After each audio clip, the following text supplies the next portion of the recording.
Okay, another collaborative learning technique I wanted to speak about is the three-step interview.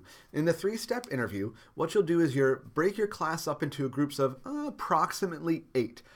You want to make these groups as even as possible. Of course, you're going to have classrooms with odd numbers, and you'll have one person who's just going to join in as kind of a third wheel, so to speak, which is quite all right.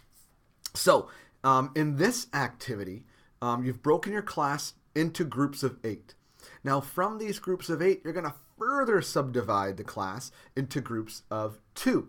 And in this three-step interview process, what you'll have occur, and this can scale from across one lesson to 2 lessons, depending on your time frame and the structure of the environment you're working with.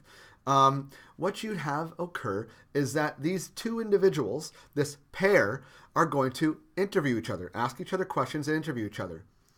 And across the entire group of 8, indeed, each pair of students will be interviewing and questioning each other to get some better sense of the topic that they are exploring and learning.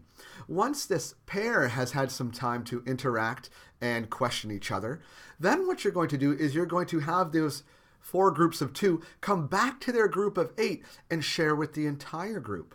What does this facilitate? Why are we doing this? Well, for one, in the groups of 2, you're allowing students to develop their question asking skills.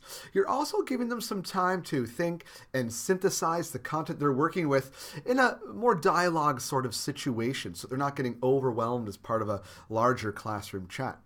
And so as their understanding of the content grows in collaboration with their peer, what you're doing then is they've got a more informed understanding about the content at hand. So once they come back to those groups of 8, they've got something more substantial to share for this larger group.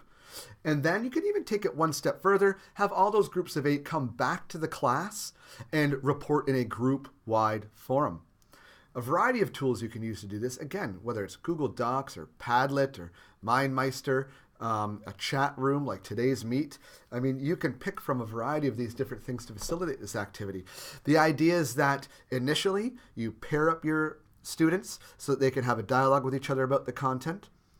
Then you have them work in slightly larger groups, sharing their understanding, and then you graduate to a full classroom. Now, this is something you could have occur over the course of one lesson, or it's something you could have occur across multiple lessons. It's quite scalable. You might have them working in pairs in the first lesson, groups of 8 in the second lesson, then evolving into a full class discussion by the third activity.